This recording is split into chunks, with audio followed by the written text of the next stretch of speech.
MOZA, because one of the fastest growing sim racing brands. It's one of the biggest sim racing brands at this point, and they have revealed a few things over at Gamescom. The first one, which I think is maybe most relevant for us sim racing nerds, is their pedals, and one of their pedals is as the title of this podcast suggests, a rival to SimuCube's active pedal. They're even calling it their M Booster, but they mention active pedal a lot.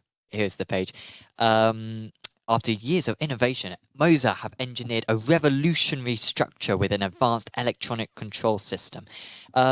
This is once again a motor pedal rather than a spring pedal. Which or a hydraulic or elastomer. Exactly. There's 4 major types now we got.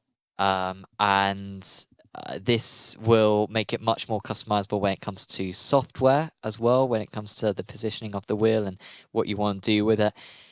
And this is quite a breakthrough. Well, maybe not breakthrough, but it's quite a major step because other sim racing brands have been making sort of their own version of the active pedal. After SimuCube, of course, first released theirs some 18 months ago or so. But MOZA, of course, we know will make it to a high quality, and we know as well will make it very, very cheaply as well, because that is what they do with a lot of their products. Yeah, we don't know a lot about this price-wise, but yeah, the software includes everything from the starting position, your travel, dampening on the way down, dampening on the way up, and that is something I want to try, dampening on the way up, but more on that. Friction, the things you're used to, but being able to customize the position and travel width, all in the software, but then also being able to use it like a motor, like you change the linearity of, horrible word, of the throw. Like rather than just having a dead zone, you can have a feeling at certain percentiles, whether at the top end and the bottom end, and you can change the curve. But I've seen it where people, as an example, when I was with SimuCube, they showed me this clutch setup, just as an example, where the force field ramped up until it was really heavy, then a huge drop off, and then ramped up again. So it actually felt almost like it felt really weird because you could stay in that zone because you had high resistance either side. Sure. So very strange. Yeah. Like obviously, I'm not recommending this for sim racing, but yeah, the ability is there. But as I say, the biggest thing, price, we know nothing about. I've heard guesstimations between 800 and 1,000, which would be... That's what some of the sort of equivalents in this market are at, sort of. But I'm not sure if they're necessarily to this standard. Like I think with the Azatec ones, for example, it's more of like an add-on rather than an entire new pedal. Yeah. So this might be a bit more expensive, and it would be understandable if that was the case. Also, because SimuCube sell them by the pedal, whereas it seems like these are going to be more sold by like 3 pedals. I guess you will be able to buy just one pedal to accompany your existing pedals, right? Well, they do a more basic throttle if you do just want the one. If you do just want the one motor and the other standard spring-based throttle. But yeah, the M Booster active pedals, but they've also got, I see on your screen, the CRP2 pedals, which is their high-end load cell pedals, more standard. Yeah. They look good. They look a lot, obviously, like the M Booster pedals, but just their new iteration of load cells. I think they're 200 kilograms, so they're solid. Yeah, it's massive. I mean, as far as I'm aware, no one really goes above like 140, right? That's what I've heard. No. Go above 140?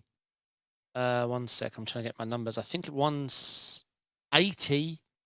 I think it's the Hussenfeld Sprints, and then like the 160, 140 ranges, the VRS and the Ultimate Pluses. Okay. I think. But in terms of like how much force someone would apply. Correct. Yeah, I mean it's a lot without G-forces. With G-forces in real life racing cars, that's nothing. But we don't get thrown forward in our seat. Yeah. Hello to Thomas Hansen in chat. These guys again, but quoting that is an Alan phrase. Yeah, I don't know where Alan is. Make yourself known. He would have. He sure would have. He would have said something insulting already.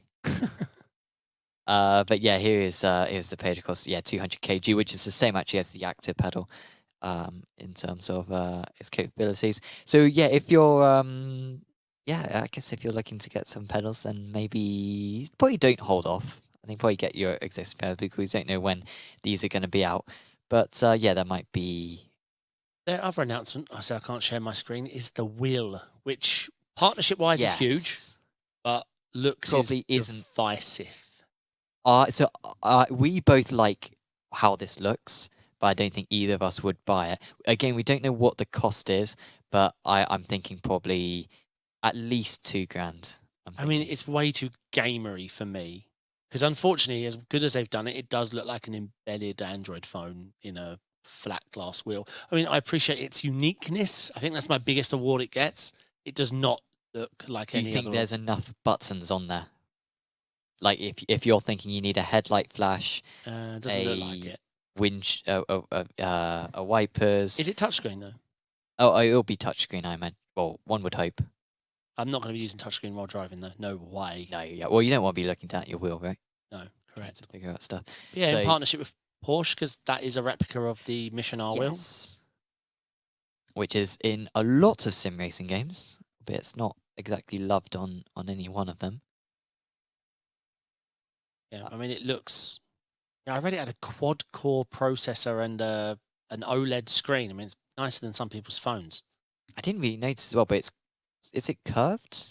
Does look it, yeah. Well, yeah. Well, yeah. So sort of the handles are in front of the actual wheel, at least. So not necessarily the wheel. Well, maybe the wheel itself is curved. Actually, no. That's yeah. It's a cool design.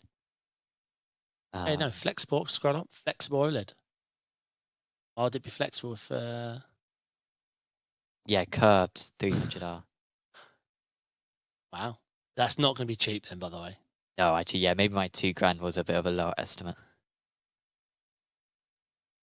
Yeah, quad core, high performance processor in it as well. So yeah, it's pretty high end stuff, but yeah, unlikely that will be used too much. But of course, it is a sign that they're in Porsche's good books, and of course, Porsche invest probably more than anyone else in the world of sim racing by quite a margin. So that could be a very rewarding partnership for them. Yes, indeed.